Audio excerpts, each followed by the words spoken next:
Municipal ఎన్నికలను ఎన్నికల commission హఠాత్తుగా పోస్ట్పోన్ చేయటం వలన తిరిగి మళ్ళా ఎన్నికల ప్రక్రియ ప్రారంభమై ఈ నెల 10వ తారీఖున అంటే 3 రోజుల క్రితం రాష్ట్ర వ్యాప్తంగా మున్సిపల్ పోల్స్ జరిగాయి. ఆ ఫలితాలు ఇవాళ ఉదయం 7 గంటల నుంచి వెలువడటం ప్రారంభించాయి. ఇంకా వెలువడుతూనే ఉన్నాయి. కానీ రాష్ట్ర వ్యాప్తంగా ఒక్కసారి పరిశీలించినట్లయితే ఓటర్ అభిప్రాయం చాలా స్పష్టంగా అర్థమవుతా ఉన్నది. ఆల్మోస్ట్ ఆల్ అన్ని మున్సిపాలిటీల్లోనూ, ఆల్మోస్ట్ ఆల్ అన్ని కార్పొరేషన్లోనూ వైసీపీ ఘనమైనటువంటి విజయాన్ని చేకూర్చే విధంగా ముందుకు సాగుతా ఉన్నది. ఇది చాలా గొప్ప విజయంగా నేను ఈ సందర్భంగా భావిస్తూ ఉన్నా. 21 మాసాల జగన్మోహన్ రెడ్డి గారి పరిపాలన తరువాత ఈ ఎన్నికలు జరుగుతూ ఉన్నాయి. అర్బన్ ఓటరు తమ అభిప్రాయాన్ని వ్యక్తం చేశారు. ప్రతిపక్షాలైతే అర్బన్లో మాకేదో బలం ఉందని, అర్బన్లో మేము చాలా అనూహ్యంగా గెలుస్తామని చాలా ప్రచారం చేసి ఆ పద్ధతుల్లో ఎన్నికలు నడపడానికి ప్రయత్నం చేశారు. రాష్ట్ర ముఖ్యమంత్రిగా పనిచేసినటువంటి వ్యక్తి, 14 సంవత్సరాలు ముఖ్యమంత్రిగా పనిచేసినటువంటి వ్యక్తి, ప్రధాన ప్రతిపక్ష నాయకుడు కార్పొరేషన్ ఎన్నికల్లో ఊరూరు తిరిగాడు. ఊరూరు తిరిగి ప్రజల్ని ఓటు వేయమని అడగటమే కాదు, రెచ్చగొట్టేటటువంటి కార్యక్రమం చేశాడు. మీకు పౌరుషం లేదా, మీకు సిగ్గు లేదా, ఇలాంటి అప్రజాస్వామికమైనటువంటి మాటలు మాట్లాడి ప్రజల్ని రెచ్చగొట్టాలనేటువంటి దృక్పథంతో ఊరూరు తిరిగి ప్రయత్నం చేశాడు. గెలవాలని తాపత్రయపడ్డాడు. ఎందుకు ఈ విషయాన్ని చెబుతున్నానంటే, అంత సీనియర్ నాయకుడు అడ్డగోలుగా మాట్లాడటమే కాక మున్సిపల్ ఎన్నికల్లోనూ కార్పొరేషన్ ఎన్నికల్లోనూ తిరిగి ప్రజల్ని ఆకర్షించాలనేటువంటి ప్రయత్నం చేశాడు. అయినా ఫలితం లేదు. ఇక్కడ నేను చెప్పదలుచుకున్నటువంటి అంశం ఏమిటంటే, 21 మాసాలు పరిపాలన చేసినటువంటి జగన్మోహన్ రెడ్డి గారు ఏ ఊరు వెళ్ళలేదు, ఓటర్లని ఓటు వేయమని అడగలేదు. కేవలం 21 మాసాల తన పనితీరును చూసి ప్రజలు ఓటు వేస్తారనే విశ్వాసంతో ముందుకు కదిలినటువంటి వ్యక్తి. ఆ రోజు మహాభారతంలో శ్రీకృష్ణుడు ఆయుధము పట్టను అని చెప్పినట్టుగా మహాభారతంలో యుద్ధాన్ని జరిపించినటువంటి శ్రీకృష్ణుడు ఏ విధంగా గెలిచాడో ఆ విధంగా ఇవాళ జగన్మోహన్ రెడ్డి గారు 21 మాసాల అద్భుతమైన పరిపాలన చేసి తనకు ప్రజలు మద్దతుగా నిలుస్తారనేటువంటి నమ్మకంతో ముందుకు వెళితే అర్బన్ ఓటరు అద్భుతంగా స్పందించాడు. జగన్మోహన్ రెడ్డి గారు 21 మాసాల్లో చేసినటువంటి ప్రజా సంక్షేమ కార్యక్రమాలు, అభివృద్ధి కార్యక్రమాలకు ఓటు వెయ్యాలనే ఉద్దేశంతో వాళ్ళు ఓటు వేస్తున్న తీరు చూస్తే, నేను 1989 నుంచి రాజకీయాలను చూస్తున్న శాసనసభ్యుడిగా ఇంత బ్రహ్మాండమైనటువంటి విజయం ఏ అధికార పక్షానికి రాలేదు. ఇంత వరస్ట్ పర్ఫార్మెన్స్ ఏ ప్రతిపక్షానికి రాలేదు. చంద్రబాబు నాయుడు గారికి దక్కింది. అలాంటి అద్భుతమైనటువంటి స్పందన ఇవాళ ప్రజల్లో వచ్చింది అంటే అది కేవలం జగన్మోహన్ రెడ్డి గారి పరిపాలన దక్షత తప్ప మరొకటి కాదు. ఈ రాష్ట్రంలో నిజమైన హీరో ఎవరైనా ఉన్నారు రాజకీయాల్లో అంటే అది ఒక్క జగన్మోహన్ రెడ్డి గారు మాత్రమే తప్ప మరొకరు కారు అని మరొక్కసారి నిరూపించుకునేటటువంటి అవకాశం రాష్ట్ర ప్రజలు ఇవాళ జగన్మోహన్ రెడ్డి గారు కల్పించారని ఈ సందర్భంగా నేను చెప్పదలుచుకున్నాను. జగన్మోహన్ రెడ్డి గారు అనేకమైనటువంటి కార్యక్రమాలు చేసిన తర్వాత అర్బన్ ఓటరు ఈ విధంగా స్పందించడం అనేది చాలా గొప్ప విషయంగా నేను ఈ సందర్భంగా నేను చెప్పదలుచుకున్నాను. చంద్రబాబు నాయుడు గారు, అయ్యా నువ్వు మీ అబ్బాయి ఏపీలో ఎన్నికల ఫలితాలు వస్తుంటే ఎక్కడున్నారు మీరు? ఇప్పుడు హైదరాబాద్ ఎందుకు పోయి దాక్కున్నారు? రాష్ట్రానికి ఎందుకు రాలేకపోతున్నారని నేను అడుగుతా ఉన్నా. మీరు అడిగారే విజయవాడలో పాచి పనులు చేసుకోవడానికి హైదరాబాద్ వెళ్తారు, చెన్నై వెళ్తారు అని. ఇవాళ బాబు కొడుకులు ఎక్కడికి వెళ్ళారు? పాచి పనులు చేసుకోవడానికి హైదరాబాద్ వెళ్ళారా? ఎవరింటో పాచి పనులు చేసుకోవడానికి మీరు ప్రయత్నం చేస్తున్నారు? చెప్పాలి సమాధానం అని అడుగుతా ఉన్నా. ప్రజలను రెచ్చగొట్టడం కాదు, ఇవాళ రాష్ట్రంలో ఎన్నికలు జరుగుతూ ఉన్నాయి, రాష్ట్రంలో ఫలితాలు వస్తున్నాయి. ఫలితాలు వస్తుంటే మీరు ఎక్కడికి వెళ్ళారు? ఇవాళ ముఖం చాటేసేటటువంటి పరిస్థితికి ఎందుకు దిగజారిపోయారో ఇవాళ చెప్పవలసినటువంటి అవసరం ఉందని ఈ సందర్భంగా నేను చెప్పదలుచుకున్నాను. అంతేకాదు, చంద్రబాబు నాయుడు గారు చెప్పారు మొన్న ఎన్నికల్లో ఈవీఎంలు ట్యాంపర్ చేశారంట, అందువల్లే తాను ఓడిపోయాడంట. బ్యాలెట్ బాక్సుల్లో బ్యాలెట్లు అయితే మేము గెలుస్తామని ప్రగల్భాలు పలికారే. ఏమైంది వాళ్ళని అడుగుతా ఉన్నా. బ్యాలెట్ బాక్సులు బ్యాలెట్లు పెట్టి ఎన్నిక జరిపితే ఇక్కడికి కూడా మీరు తుక్కుతుక్కుగా ఓడిపోయారు. బ్యాలెట్ అయినా ఏవిఎంలైనా ఏమైనా ప్రజాభిప్రాయం మారదు. ప్రజలు ఎవరికి ఓటు వేయాలనుకుంటే వారికి ఓటు వేస్తారు. ప్రజలు తమ అభిప్రాయాన్ని స్పష్టంగా చెబుతారు. ఇవాళ మళ్ళా మరొక్కసారి ప్రజలు తమ అభిప్రాయాన్ని చాలా స్పష్టంగా చెప్పినటువంటి సందర్భం ఇదని ఈ సందర్భంగా నేను చెప్పదలుచుకున్నాను. కాబట్టి ఇవాళ రాష్ట్రంలో జరుగుతున్నటువంటి పరిణామ క్రమాలు చూసినప్పుడు ఎంత అద్భుతమైనటువంటి ఫలితాలు ఇవాళ వచ్చాయి. ఏకగ్రీవాల గురించి మాట్లాడారు చంద్రబాబు నాయుడు గారు, ఎన్నికల కమిషన్ రమేష్ బాబు గారు ఏం మాట్లాడారండి? ఏకగ్రీవాలు మేము ఒప్పుకోం, ఇది అన్యాయం, ఇది అక్రమం అన్నారు. ఏకగ్రీవాలు ఒప్పుకోకపోయినా ఏకగ్రీవాలు కాని చోట ఏకపక్షంగానే ఎన్నికలు జరిగాయి. ఏంటని నాకు అర్థం కాదు.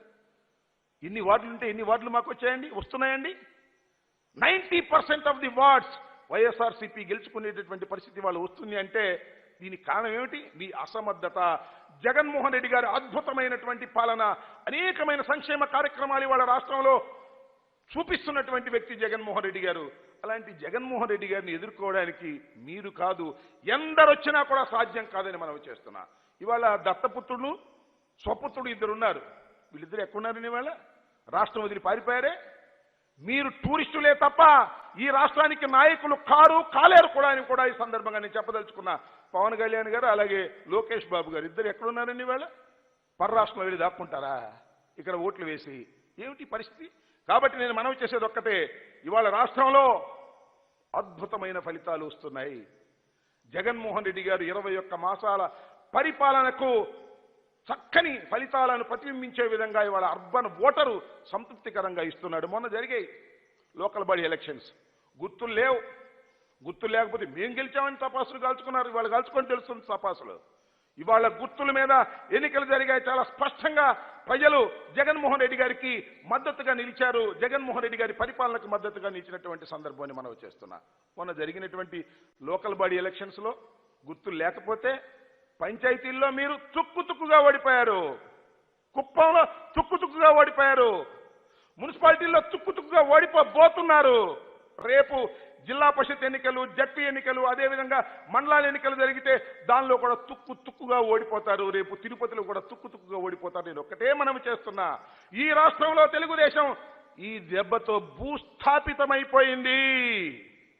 జగన్మోహన్ రెడ్డి గారు 5 సంవత్సరాల పరిపాలన పూర్తయ్యేసరికి ఈ రాష్ట్రంలో తెలుగుదేశానికి నూకలు చెల్లుతాయి. తెలుగుదేశం ఇక బ్రతికి బట్టగట్టే పరిస్థితి ఉండదు. ఇవాళ మున్సిపాలిటీల్లో ఏ విధంగా అభ్యర్థులు దొరక్క తెలుగుదేశం నానాయాతన పడిందో అదే విధంగా రేపు జరగబోయేటటువంటి శాసనసభ ఎన్నికలు 3 సంవత్సరాల తర్వాత జరిగేదానికి తెలుగుదేశానికి అభ్యర్థులే దొరకనటువంటి దౌర్భాగ్యమైన పరిస్థితి ఏర్పడుతుంది. కారణం ఏమిటంటే జగన్మోహన్ రెడ్డి గారి అద్భుతమైన పరిపాలన వలన ఈ రాష్ట్రంలో ప్రతిపక్షాలే లేనటువంటి పరిస్థితి ఏర్పడేటటువంటి అవకాశాలు స్పష్టంగా కనిపిస్తున్నాయి ఇవాళ లోకల్ బాడీ ఎలక్షన్స్ లో. కాబట్టి నేను ఒక్కటే మనవి చేస్తున్నా, అయ్యా తెలుగు తమ్ముళ్ళు, తెలివిగల తమ్ముళ్ళు ఆలోచించుకోండి.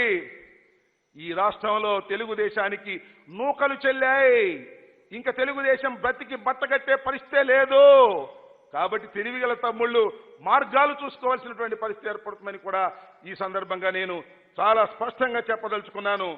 ఈ ఎన్నికల ఫలితాలు చూస్తున్నప్పుడు ఎంత అద్భుతమైనటువంటి ఫలితాలను ప్రజలు, ముఖ్యంగా అర్బన్ ఓటరు జగన్మోహన్ రెడ్డి గారు 21 మాసాల పరిపాలనకు చక్కని ఫలితాన్ని ఇవాళ వైఎస్ఆర్ కాంగ్రెస్ పార్టీకి ఇచ్చారు.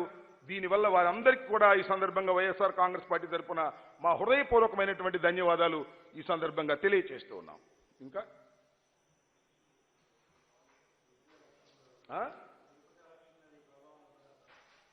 ఏ ఎలక్షన్ అయినా ఈ రాష్ట్రంలో, తిరుపతి ఎలక్షన్ కానివ్వండి, మున్సిపల్ ఎలక్షన్ కానివ్వండి, లేదా రేపు జరగబోయేటటువంటి మండల ఎలక్షన్ కానివ్వండి, ఏ ఎన్నికల్లో అయినా వైఎస్ఆర్ కాంగ్రెస్ పార్టీదే విజయం. కారణం ఒక్కటే, జగన్మోహన్ రెడ్డి గారు ఈ ముఖ్యమంత్రి అయిన దగ్గర నుంచి ఇప్పటి వరకు కూడా అద్భుతమైనటువంటి పరిపాలన అందిస్తున్నారు. దానికి తార్కాణమే అర్బన్ ఓటర్ యొక్క అభిప్రాయం. చాలా స్పష్టమైన ఓటర్ తమ అభిప్రాయాన్ని వ్యక్తం చేశాడు. అర్బన్ ఓటర్ రేపైనా అంతే, రేపు తిరుపతిలో అయినా, లేకపోతే ఇంకో చోట అయినా, ఇంకో చోట రేపు జరగబోతున్నాయి జడ్పీ ఎన్నికలు, రేపు జరగబోతున్నాయి మండలాల ఎన్నికలు. దానిలో కూడా వైఎస్ఆర్ కాంగ్రెస్ పార్టీ ఘనమైనటువంటి విజయాన్ని చేకూరుస్తుంది. ఈ రాష్ట్రంలో ఒక్కటే నేను చెప్తున్నా, జగన్మోహన్ రెడ్డి గారిని ఎదుర్కోగలిగినటువంటి రాజకీయ సత్తా ఉన్నటువంటి రాజకీయ పార్టీ కనుచూపు మేరలో లేదు. రాసుకోండి వాళ్ళు, నేను చెప్తున్నా. జగన్మోహన్ రెడ్డి గారు అంత అద్భుతమైనటువంటి పరిపాలన అందిస్తున్నారు, ప్రజలకు చేరువైనటువంటి పరిపాలన అందిస్తున్నారు. కాబట్టి ఇంకా ప్రతిపక్షాలకు పనే లేదు. ప్రతిపక్షాలు చాపా చంకా చుట్టుకొని పోవలసిందే. ఈ రాష్ట్రంలో జగన్మోహన్ రెడ్డి గారి సుపరిపాలనే దీనికి నిదర్శనం తప్ప మరొకటి కాదు. ఇంకా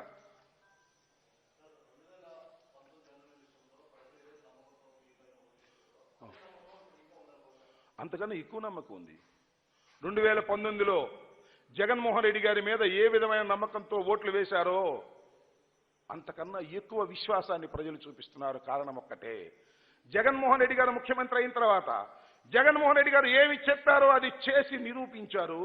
నేను ఒకటే మనవి చేస్తున్నా, ఈ దేశంలోనే మేనిఫెస్టోకి పవిత్రతనిచ్చినటువంటి వ్యక్తి జగన్మోహన్ రెడ్డి గారు. ఏమండి, ఇంతకు ముందు మనం చూశాం అనేక రాజకీయ పక్షాలు దస్తాలు మేనిఫెస్టోలు రాసి దానిలో కనీసం 5% కూడా తీర్చినటువంటి రాజకీయ పక్షాలను చూశాం. కానీ వైఎస్ జగన్మోహన్ రెడ్డి గారు 2 పేజీలతో వేసినటువంటి మేనిఫెస్టోని ప్రతి ఒక్కటి తిక్కుబెట్టి చూసుకోండి. ప్రతి ఒక్కటి అమలు చేసేటటువంటి రీతిలో ముందుకు వెళుతున్నటువంటి జగన్మోహన్ రెడ్డి గారి మీద మరింత విశ్వాసాన్ని ప్రజలు పెంచుకున్నారు. చెప్పిన పనిని చేసినటువంటి ముఖ్యమంత్రి ఈ రాష్ట్రంలో జగన్మోహన్ రెడ్డి గారు. చెప్పిన పనిని ఆచరించినటువంటి రాజకీయ నాయకుడు జగన్మోహన్ రెడ్డి గారు. అందువల్లనే జగన్మోహన్ రెడ్డి గారి నాయకత్వంలో ఉన్నటువంటి వైఎస్ఆర్ కాంగ్రెస్ పార్టీకి అఖండమైనటువంటి మెజారిటీ. ఇవాళ చూడండి, విశాఖపట్నం కానీ, విజయవాడ కానీ, గుంటూరు కానీ, ఏ మున్సిపాలిటీని కలిపినా ఎన్ని ఓట్లు నాకు అర్థం కాదు. ఎంత ప్రజాదరణండి, అర్బన్ ఓటరు ఎంత బాగా స్పందిస్తున్నాడు. దీనన్నిటికీ కారణం జగన్మోహన్ రెడ్డి గారి సుపరిపాలన తప్ప మరొకటి కాదు.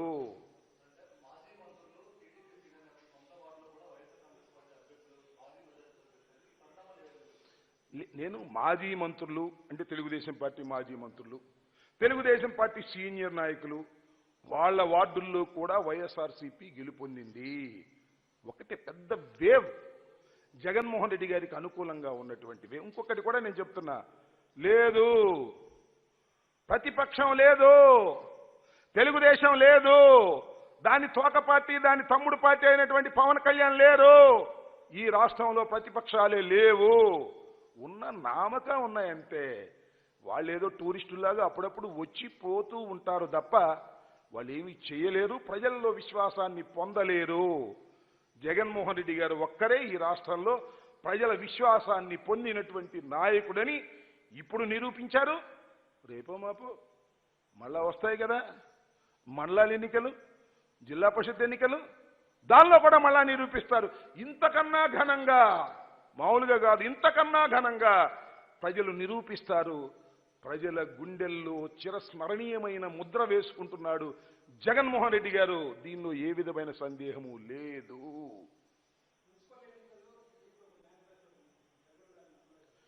అసలు తెలుగుదేశాన్ని నమ్మట్లేదు. ఇంకా తెలుగుదేశం మున్సిపల్ ఎన్నికల్లో ఒక మేనిఫెస్టో రిలీజ్ చేశారు.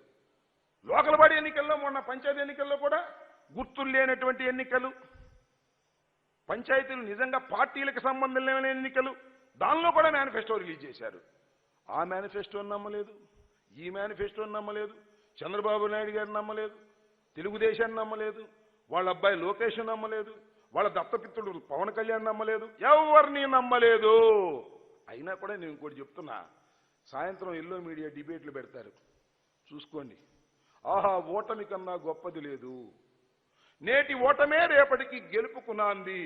ఇవాళ ఓటమి రేపు గెలుపుకు నాంది కాదు, ఇవాళ మీ ఓటమి పతనానికి నాంది, మళ్ళా అడ్రస్ లేకోకుండా పోవడానికి నాంది.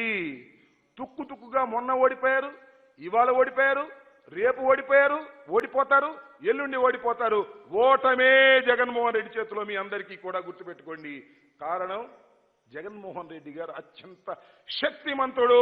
కారణం చిత్తశుద్ధి, ప్రజలకు సేవ చేయాలనేటువంటి ఒక మంచి భావన. ఆ భావనే జగన్మోహన్ రెడ్డి గారిని అంతగా పెంచుతుందనే వాస్తవాన్ని గమనించండి. అబద్ధాలు చెప్పడం మానుకోండి ఆయన చంద్రబాబు నాయుడు గారు, బెదిరించడం మానుకోండి ఆయన, పాచి పనులు చేసుకుంటారని చెప్పేసి ప్రజల్ని ఎద్దేవా చేయడం మానుకోండి ఆయన. పౌరుషం అన్నారే, గుంటూరు మిరపకాయ ఘాటు చూపించారు చంద్రబాబు నాయుడు గారు, మీకు గుర్తుపెట్టుకోండి. వైజాగ్ ప్రజలు పౌరుషం చూపించారు, విజయవాడ ప్రజలు పౌరుషం చూపించారు, గుంటూరు ప్రజలు పౌరుషం చూపించారు. అందరూ పౌరుషం చూపిస్తున్నారు, నీకే పౌరుషం లేదని గుర్తుపెట్టుకో. నీకు పౌరుషమే ఉంటే తెలుగుదేశానికి రాజీనామా చేసి వెళ్ళిపోవాలి. నీ నాయకత్వంలో తెలుగుదేశం పతనమైపోతున్నది. నీకు పౌరుషం లేదు, అందుకే రాజీనామా చేయవు. దాన్నే బట్టి ఏలాడతావు. అసలు చంద్రబాబు నాయుడు గారు, ఎన్టీ రామారావు గారి కుటుంబ సభ్యులకు నిజంగా పౌరుషమే ఉంటే అసలు నువ్వు బజార్లో తిరుగుతావా? ఎన్టీ రామారావుకు చేసినటువంటి ద్రోహానికి వాళ్ళకి పౌరుషం లేదు, నీకు పౌరుషం లేదు, ఎవరికీ పౌరుషం లేదు. ప్రజలకు మాత్రం చాలా పౌరుషం ఉన్నది. అందువలన ఇవాళ పౌరుషంగా వైఎస్ఆర్ కాంగ్రెస్ పార్టీకి ఓట్లు వేసి గెలిపించారు. గుర్తుపెట్టుకోమని మనం చేస్తున్నాం. ఇంకా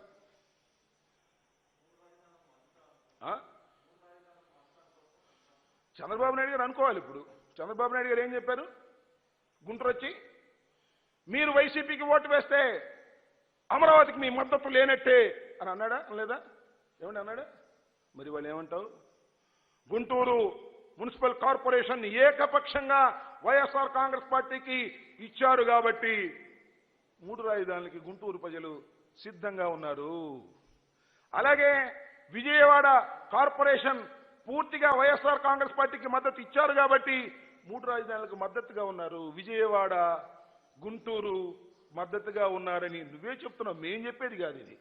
మీరు ఓటు వేస్తే అమరావతిని మార్చేయడానికి మీరు అంగీకరించినట్టే అని చెప్పావు కాబట్టి 100కి 100 పాళ్ళు ఆ మాట మీద నిలబడిన ఆయన చంద్రబాబు నాయుడు గారు. ఇంకా మానుకో నీ ఉద్యమాలు. నువ్వు చెప్తున్నావు రైతు ఉద్యమాలని నడిపిస్తున్నావే, ఆ ఉద్యమం